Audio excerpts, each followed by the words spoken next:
আগুনের পর আজ প্রথম অফিস করছেন কর্মকর্তা কর্মচারীরা, কঠোর নিরাপত্তা ব্যবস্থা। 31 ডিসেম্বর আওয়ামী লীগকে অপ্রাসঙ্গিক ঘোষণা দেবে বৈষম্য বিরোধী ছাত্র আন্দোলন।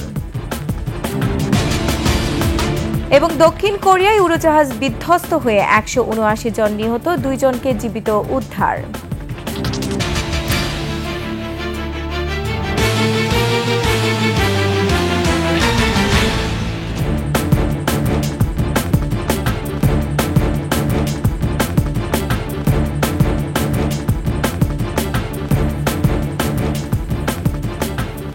শুনছিলেন সংবাদ শিরোনাম। আমন্ত্রণ 21 দুপুরের সংবাদে, সাথে আছে আমি রোমান আমিন। দর্শক, 21 টেলিভিশনের সংবাদে একই সাথে সরাসরি দেখতে পাবেন আমাদের ফেসবুক পেজ www.facebook.com/2124 অনলাইনে। এছাড়া সাবস্ক্রাইব করতে পারেন www.youtube.com/@21 চ্যানেলে। সচিবালয়ে আগুন লাগার ঘটনার পর আজ প্রথম অফিস করছেন কর্মকর্তা কর্মচারীরা। শুধুমাত্র 5 ধারী কর্মকর্তা কর্মচারীদের সচিবালয়ে প্রবেশ করতে দেওয়া হচ্ছে। চারপাশে কঠোর নিরাপত্তা নিশ্চিত করা হয়েছে। সিনিয়র সচিব এবং উপদেষ্টা ছাড়া আর কেউ গাড়ি নিয়ে ভেতরে প্রবেশ করতে পারছেন না। কড়া তল্লাশি চৌকি পার হয়ে কর্মকর্তা কর্মচারীদের হেঁটে যেতে হচ্ছে তাদের দফতরে। এদিকে সাংবাদিকদের প্রবেশের বিষয়ে সংবাদকর্মীদের সংগঠন সেক্রেটারিয়েট রিপোর্টার্স ফোরামের নেতৃবৃন্দ ও সদস্যরা স্বরাষ্ট্র উপদেষ্টার সাথে বৈঠক করেন। পরে জানানো হয় কাল থেকে সাংবাদিকরা অস্থায়ী কার্ডে সচিবালয়ে প্রবেশ করতে পারবেন।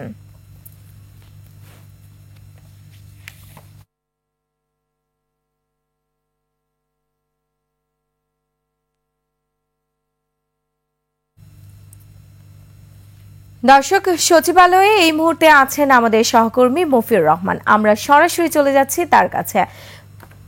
মফিউর, আপনি নিশ্চয়ই আমাকে শুনতে পাচ্ছেন। মফিউর, সচিবালয়ের সার্বিক অবস্থা এই মুহূর্তে আপনি কেমন দেখছেন আমাদের বিস্তারিত জানান। এছাড়া সেক্রেটারিয়েট রিপোর্টার্স ফোরামের নেতৃবৃন্দের সাথে স্বরাষ্ট্র উপদেষ্টার বৈঠকের বিস্তারিত কিছু জানলে সে বিষয়ে আমাদের জানান। ধন্যবাদ। এই মুহূর্তে আমি আছি সচিবালয়ের সামনে। আপনি যেমনটি দেখতে পাচ্ছেন যে এখানে কিছুক্ষণ আগে আমাদেরকে তথ্য উপদেষ্টা নাহিদ ইসলাম এসে আমাদের সাথে কথা বলেছেন। তিনি বলেছেন যে আগের যত অ্যাক্রেডিটেশন কার্ড আছে সবগুলোই বাতিল করা হবে এবং আগামীকাল থেকে সচিবালয়ে যারা নিয়মিত সংবাদ কভার করতে আসেন সেই সমস্ত গণমাধ্যমের সকল সাংবাদিকরাই প্রবেশ করতে পারবে, তবে সেটি অস্থায়ী কার্ডের মাধ্যমে।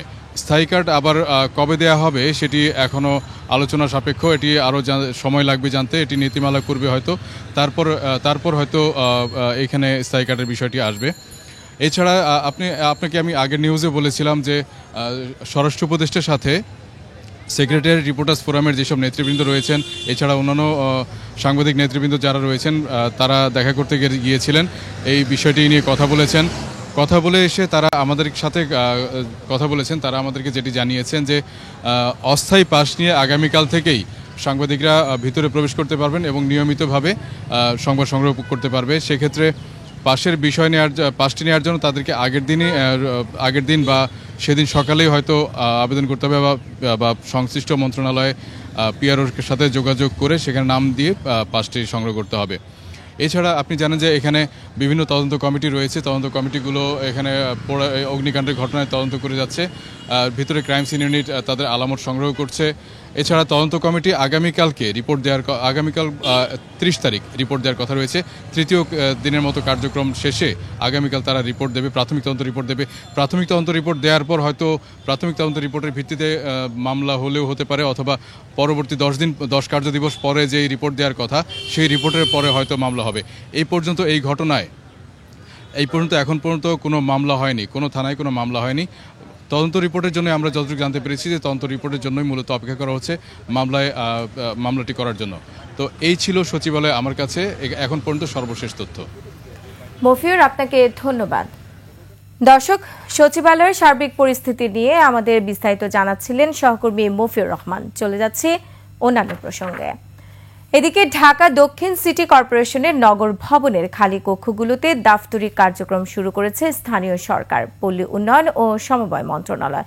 আজ সকাল থেকে নগর ভবনের 13 ও 14 তলায় এই কার্যক্রম কাজ শুরু হয়েছে। স্থানীয় সরকার মন্ত্রণালয়ের কর্মকর্তা কর্মচারীরা তাদের নতুন কর্মস্থলে যোগদান করেছেন। নতুনভাবে এই কার্যক্রম শুরু করার জন্য নগর ভবনের ইলেকট্রিসিটি ও পরিষ্কার পরিচ্ছন্নতা ও মেরামতের কাজ চলছে। গত বুধবার সচিবালয়ের 7ম তলায় আগুনে স্থানীয় সরকার ও পল্লী উন্নয়ন মন্ত্রণালয় পুড়ে যাওয়ায় এই পদক্ষেপ নেন উপদেষ্টা আসিফ মাহমুদ। আগামী 31 ডিসেম্বর নাৎসি বাহিনীর সংগঠন হিসেবে আওয়ামী লীগকে অপ্রাসঙ্গিক ঘোষণা ও মুজিববাদী 72-এর সংবিধানকে কবর দেওয়া হবে বলে ঘোষণা দিয়েছেন বৈষম্য বিরোধী ছাত্র আন্দোলনের আহ্বায়ক হাসনাত আব্দুল্লাহ। রাজধানীর বাংলা মোটরে সংগঠনের কেন্দ্রীয় কার্যালয়ে এক সংবাদ সম্মেলনে আজ রোববার এই ঘোষণা দেন তিনি। মুজিববাদী সংবিধান কবরস্থ ঘোষণা করা হবে, সেই যেখান থেকে এক দফার ঘোষণা দেওয়া হয়েছে ঠিক সেই জায়গা থেকে মুজিববাদী 72-এর সংবিধানের কবর রচিত হবে।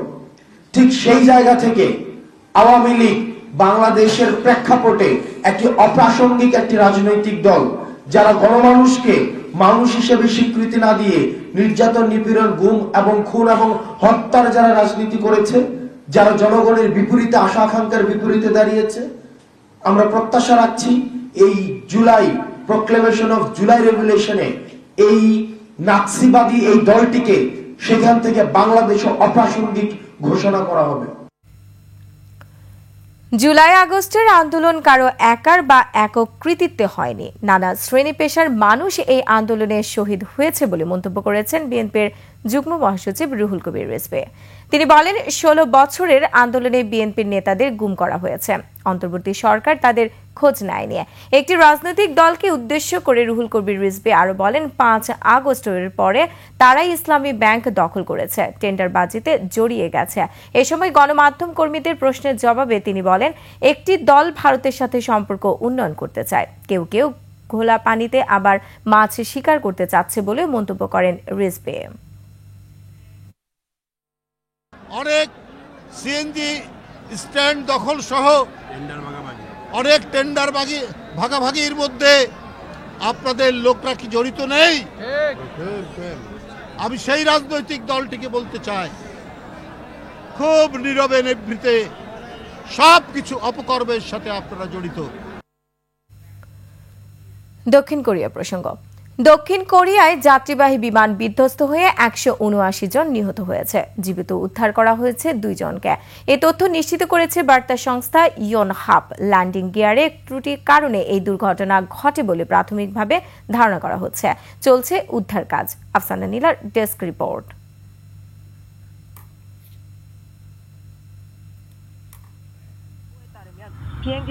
সকালে পূর্ব এশিয়ার অন্যতম শহর মুয়ানের মুয়ান আন্তর্জাতিক বিমানবন্দরে অবতরণের সময় রানওয়ে থেকে ছিটকে পড়ে বিমানটি। এরপরই ভয়াবহ আগুন ধরে যায়। 175 যাত্রী ও 6 জন ক্রু নিয়ে থাইল্যান্ড থেকে ফিরছিল জেজু এয়ারের বোয়িং 737 উড়োজাহাজটি। 181 জনের মধ্যে 2 জনকে জীবিত উদ্ধার করা হয়েছে। বার্তা সংস্থা ইয়নহাপ এ তথ্য নিশ্চিত করেছে। সংবাদ সংস্থা ইয়নহাপ আরও জানায়, বেঁচে যাওয়া 2 জন বিধ্বস্ত উড়োজাহাজটির পেছনের অংশে ছিলেন। স্থানীয় কর্তৃপক্ষ জানিয়েছে, বাকিদের বেঁচে থাকার সম্ভাবনা নেই। জরুরি অফিস এবং স্থানীয় গণমাধ্যমের তথ্য অনুযায়ী ল্যান্ডিং গিয়ারে ত্রুটিযুক্ত বিমানটি রানওয়ে থেকে সরে গেলে আগুন লেগে বিস্ফোরণের ঘটনা ঘটে। পাখির সাথে সংঘর্ষের জেরে ল্যান্ডিং গিয়ারে গোলযোগ তৈরি হতে পারে বলে প্রাথমিকভাবে ধারণা করা হচ্ছে। আফসানা নীলা, ডেস্ক রিপোর্ট, 21 টেলিভিশন। প্রতিবারের মতো এবারও জাঁকজমকপূর্ণ আয়োজনে দেশের সঙ্গীত, চলচ্চিত্র এবং টেলিভিশন মাধ্যমের বছর সেরা পারফর্মারদের হাতে তুলে দেওয়া হলো ইটিভি সিজেএফবি সম্মাননা। সেরাদের হাতে পুরস্কার তুলে দেন 21 টিভির চেয়ারম্যান ও CEO Abdus Salam, vice chairman ও ব্যবস্থাপনা পরিচালক তাসনুভা মাহবুব সালাম। দেশের সাংস্কৃতিক উন্নয়নে 21 টেলিভিশন সবসময় পাশে থাকবে বলে ঘোষণা দেন আব্দুস সালাম। দর্শক, সিরাত আল মুস্তাকিমের রিপোর্ট জানাচ্ছেন আকবর হোসেন সুমন। চুলে আশা যখন দেখি এই পরাণ জুড়ে ডাইকা চলে বাঘ বাকুম পাখি ওই বেনি তুলে এলো চুলে আশা যখন দেখি। ঢাকা শেরাটন হোটেলের গ্র্যান্ড বলরুম 21শে টেলিভিশন CJFB পারফরমেন্স পুরস্কার প্রদানের জন্য এমন জমকালো আয়োজন। দেশের বিভিন্ন অঙ্গনের খ্যাতিমান ব্যক্তিদের পদচারণায় মিলন মেলায় পরিণত হয় অনুষ্ঠান।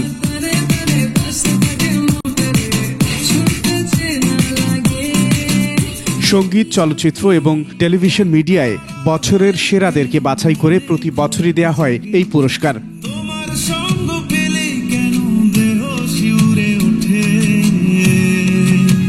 অনুষ্ঠানে প্রধান অতিথি হিসেবে উপস্থিত ছিলেন সংস্কৃতি উপদেষ্টা মোস্তফা সরোয়ার ফারুকী। জুলাই অভ্যুত্থানের শহীদদের স্মরণ করে শুরু হয় অনুষ্ঠান। জমকালো এই আয়োজনে উপস্থিত ছিলেন 21শে টেলিভিশনের চেয়ারম্যান ও CEO Abdus Salam, vice chairman ও ব্যবস্থাপনা পরিচালক তাসনোভা মাহবুব সালাম। 21শে টেলিভিশনের চেয়ারম্যান আব্দুস সালাম বলেন, দেশের সংস্কৃতির উন্নয়নে সব সময় কাজ করে যাচ্ছে 21শে টেলিভিশন। ভবিষ্যতেও এমন আয়োজনের সাথে থাকার ঘোষণা দেন তিনি। 21শে টেলিভিশন বরাবরই বাংলাদেশের কৃষ্টি, সংস্কৃতি এগুলো নিয়ে কাজ করেছে। এই যে নতুন বাংলাদেশ করার ক্ষেত্রে এটিভি কাজ করতে চায় এবং এটিভি কাজ করতে যে আপনারা নিশ্চয়ই জানেন যে অনেক বাধার সম্মুখীন হয়েছে। আমি পার্সোনালিও অনেকভাবে হ্যারাসমেন্ট হয়েছি, জেল খাটতে হয়েছে। এই যে সত্য, সাদাকে সাদা বলা, কালোকে কালো বলা, এই কারণে। সো আমার মনে হয় এখন আমাদের দেখেন 5ই আগস্টের পর আমরা কিন্তু মুক্ত গণমাধ্যমের যে স্বাদ সেটা কিন্তু আমরা সবাই পাচ্ছি, সবাই কিন্তু বলতে পারছি, সবাই যার যার, এইটাই তো অনেক পাওয়া। এতদিন পরে এত সুন্দর একটি আয়োজন করেছে সবাই মিলে আমরা একসাথে, ETV and CJFB, it's really a wonderful moment for us.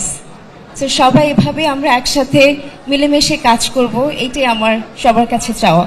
সেরাদের হাতে পুরস্কার তুলে দেন 21শে টেলিভিশনের এই দুই কর্ণধার। এবার CJFB আজীবন সম্মাননা পেলেন সাংবাদিক শফিক রেহমান।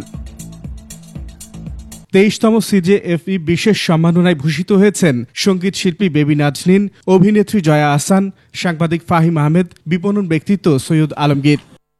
23তম CJFB সেরা পুরুষ শিল্পীর পুরস্কার পেয়েছেন রিয়াদ ও তানজিদ সরওয়ার।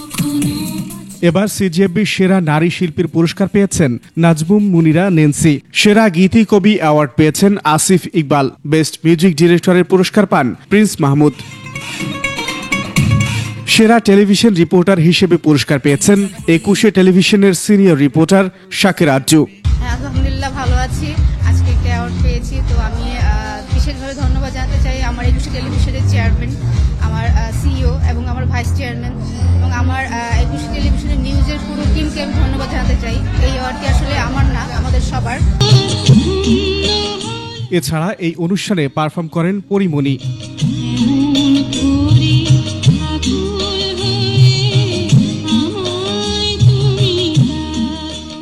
CJFB'র বিগত 22 বছরে 21শে টিভি টানা 7 বছর অফিসিয়াল ব্রডকাস্ট পার্টনার হিসেবে যুক্ত ছিল।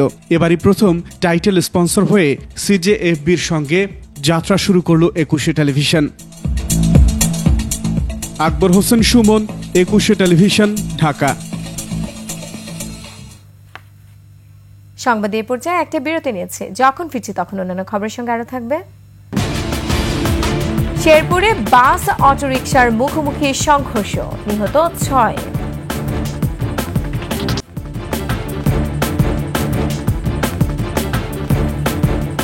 বিরতির পর আবার আমন্ত্রণ 21শে দুপুরের সংবাদে।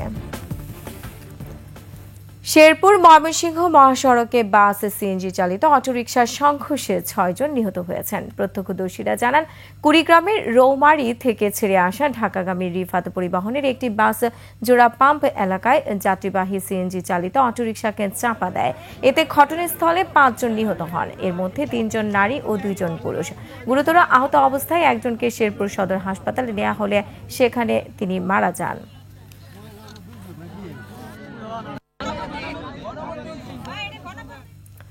এবারে আভিভা ফিনান্স লিমিটেড বাণিজ্য সংবাদ।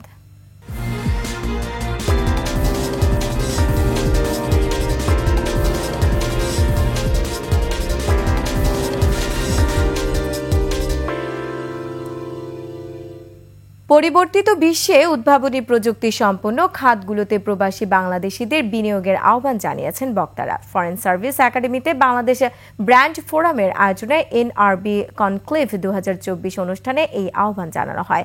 অনুষ্ঠানে পররাষ্ট্র সচিব মোহাম্মদ জসিমউদ্দিন বলেন, কেবল অর্থনৈতিক শক্তিই নয়, বরং বিশ্ব নাগরিকদের অবদানে ভবিষ্যৎ বাংলাদেশ বিনির্মাণ হবে। দেশকে এগিয়ে নিতে আর্টিফিশিয়াল ইন্টেলিজেন্স সহ আধুনিক প্রযুক্তি জ্ঞান সম্পন্ন দক্ষ মানব সম্পদের সমন্বয়ে অর্থনীতি আরও শক্তিশালী হবে বলেও মনে করেন তারা। অনুষ্ঠানে অন্যান্যদের মধ্যে উপস্থিত ছিলেন প্রধান উপদেষ্টার আন্তর্জাতিক বিষয়ক দূত লুৎফি সিদ্দিকী সহ অন্যান্যরা।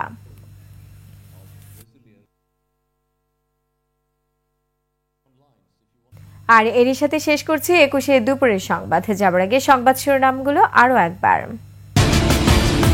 আগুনের পর আজ প্রথম অফিস করছেন কর্মকর্তা কর্মচারীরা, কঠোর নিরাপত্তা ব্যবস্থা।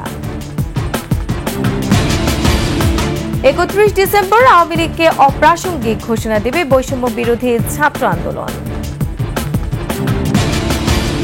এবং দক্ষিণ কোরিয়ায় উড়োজাহাজ বিধ্বস্ত হয়ে 179 জন নিহত, 2 জনকে জীবিত উদ্ধার।